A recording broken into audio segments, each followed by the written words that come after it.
Hey guys, this is OddOneGaming. This is going to be another Raid Shadow Legends video. Again guys, this is going to be a video without the camera because I currently have some work being done on my teeth. So if you hear me talking a little bit weird, it's because of that.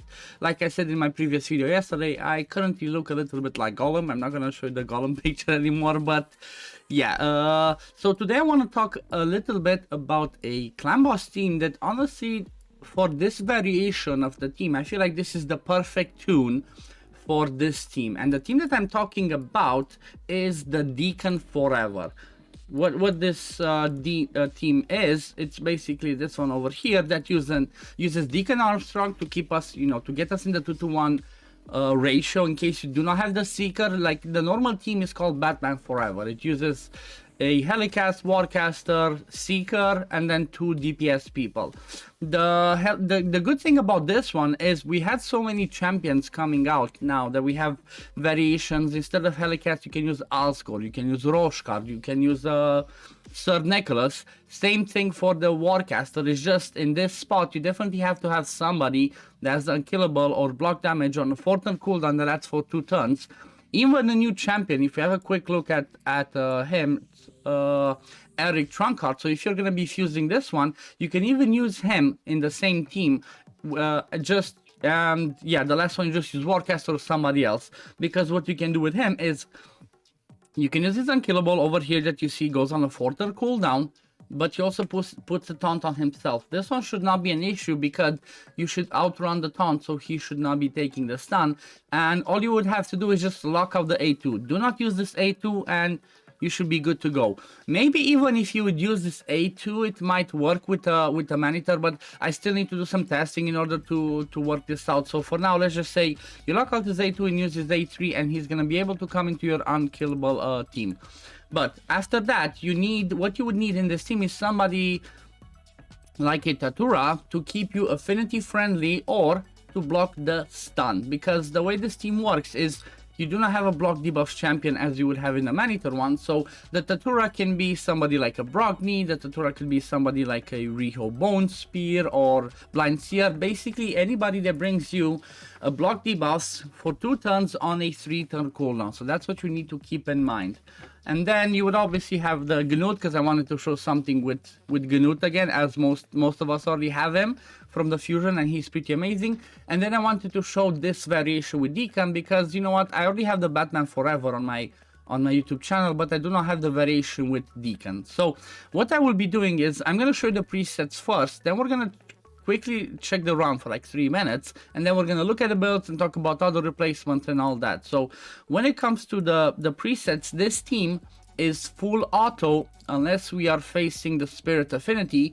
Then on Spirit Affinity, there's a little bit of a tweak that we need to do. It kind of shows it here on that Bujeda's website.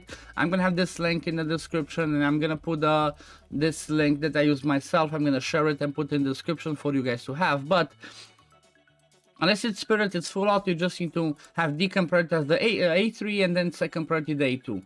For Gnut, the way that I use them is I do not need this weekend because I already have Helicast in the team. If you do not have Helicast, if you have the new champion Emic, what's his name? I keep forgetting the name. Emic. If you have Emic, then you would have Gnut use his A2 as well to bring you the weekend for the team. And basically, you would have it covered. You would have the decreased defense covered with Deacon, and then you have the weekend covered with Gnut. So that's the debuffs that you need to do more damage with War Master and Giant Slayers. So in my team, because I have Helicast, I don't use the A2, I just use the A3 because this one does a ton of damage, and then the A1.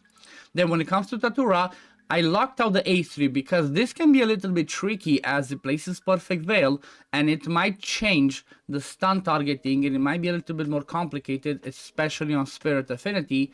So I just suggest just lock out the A3 and just use the A2 and the A1. So you would open with the A1, then priority the A2. Okay, in this way, if it's not Spirit, you will always block the stun.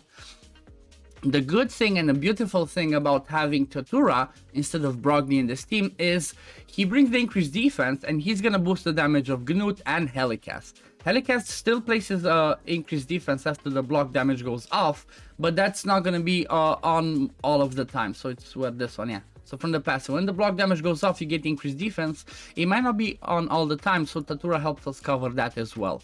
So for Helicast, you open with a A1, then first priority the A3, and that's about it. And Warcaster, just make sure he prioritizes the A3, and that's gonna work. So now I'm gonna play the run, I'm gonna let you see it. We're gonna come back, check the damage and the build, so see you in a bit, guys.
Okay, and we're back. Check this crazy damage that we actually did. 125 million. Definitely I have good gear on these people, but I wanted to show that basically the damage that he did is almost 2 times the damage that you need to 1-key Ultra Nightmare. So if I could do this, most people should be able to do a 1-key if they have some decent builds. We see Deacon doing 15.3 million. We see Gnut with almost 56 million damage. He almost 1-keyed the Demon Lord himself. Then we have Tatura with 17 million. He can definitely put out some good damage. And keep in mind, Tatura hits with the A1 but does not hit with the A2. So imagine if the A2 was a hit as well, he would do so much more damage. Then we have Helicast with 36 million and Warcaster with 11 million. So overall the damage is pretty awesome and pretty good. And this team might be, you know, most people might be able to do it if you get Emic, and maybe you get yourself, maybe you had Demesa and you did not book her. You can use Demesa in this spot. Just do not book her A3 completely. Keep that on a 4-turn cooldown and it's still gonna work. So now let's have a quick look at the builds. So we start with the Helicast. He's in an instinct. Like I said, I did some strong builds because I wanted to do some really crazy damage. And he's running a 251, 100% crit rate, almost 5k defense, good crit damage, and then the accuracy.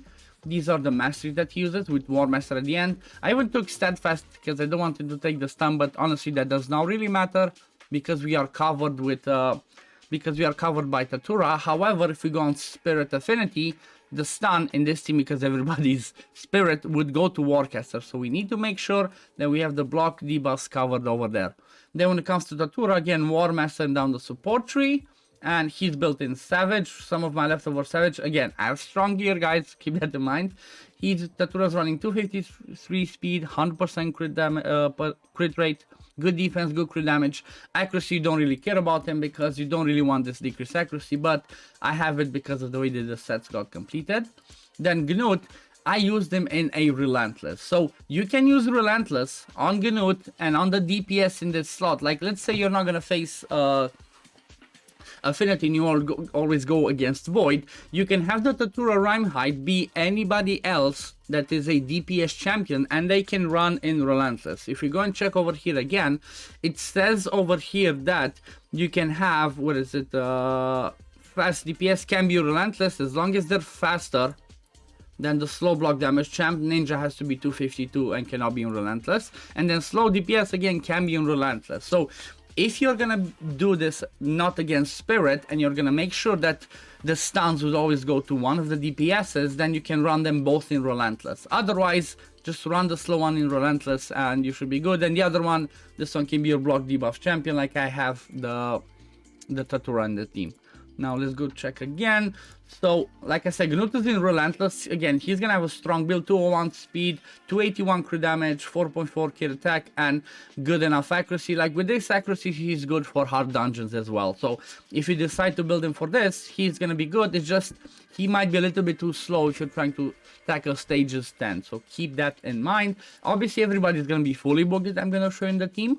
These are the masteries that I took on Gnut. Obviously, you want Giant Slayer as he has triple hit on the A1, triple hit on the A3, and down the support tree. Keep in mind, do not take Arcane Celerity, Rapid Response on your on any of the champions in the team, and do not take Cycle of Magic on people like Helicast, Warcaster, or even Tatura if you're trying to make this be affinity friendly. Otherwise, you or yeah, even Deacon. You do not want stuff that has a chance to reset your skills for people that need to do their skills at the right time, aka the block damage, the turn meter boost, and you know, all that. So the Deacon, I have built in a Toxic because in this team, as you can see, there's nobody that actually does poison. So I decided to put Deacon Armstrong in a Toxic. I could have even done maybe Warcaster if I wanted, as he doesn't do that much damage. So I'm not sure who does less damage, Deacon or Warcaster.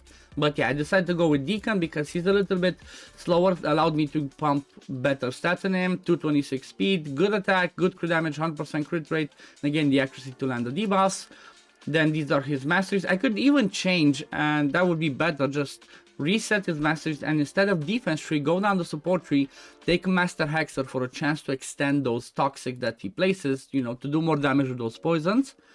And then the last one in the team is Warcaster, again down to War Master and defense tree, because in case you take the stun, and so if you're not using Tatura or Brogni to make it affinity friendly, and you're tanking the stun with your DPSs, you can take on Warcaster, Deacon, Helicast. You can take on all of them if you go down the support tree, take deterrence, and that's gonna give you a chance to counterattack. But yeah, keep in mind that the stun might go on your lead. Like for Deacon, maybe you should not do that, because if he's going to be the lead and you don't block it, he's going to take the stun. So for Deacon, you will need to take Steadfast, okay? Keep that in mind. If you don't have block debuffs, take Steadfast, or Deacon will take the stun. Unless you're facing Force Affinity, then the clan boss is going to hit whoever's wrong affinity, or neutral, not the strong affinities. So yeah, these are the Warcaster masteries, and then the stats, 277, over crit capped, good crit damage, good attack, and you don't care about anything else. But yeah, this was the team that I used for today's video. I really wanted to show the Deacon forever. I like to show these different variations, these different comps for the standard clan boss teams, with Deacon especially, because you know what, most people maybe got a Deacon and don't have a Seeker. Okay, if you have a Seeker, then yeah, there's a different variation, makes it easier to do.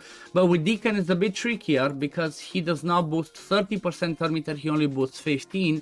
But the advantage of Deacon is he brings the increased defense, and alongside the Gnut that brings the weaken, if you do not have the Helicast, obviously, you can make the perfect tune. And like I said, we're gonna get Emic next in a couple of weeks from doing the fusion. So yeah, this is something that you can keep in mind. Keep in mind your Gnut, your Deacon, and maybe you have the last plot, somebody here that I mentioned earlier. You could build an amazing clan boss team.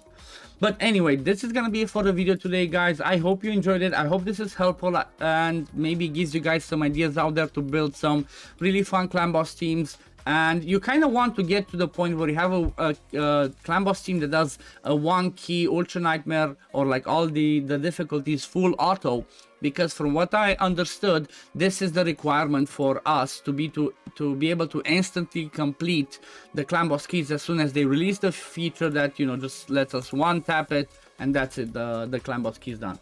But yeah, this is gonna be it for the video today, guys. Thank you all for watching. As always, if you do enjoy my content, don't forget to like this video, subscribe to the channel to see when I upload next, and I'm gonna see you on the next one. Peace, love, take care everyone. Bye guys.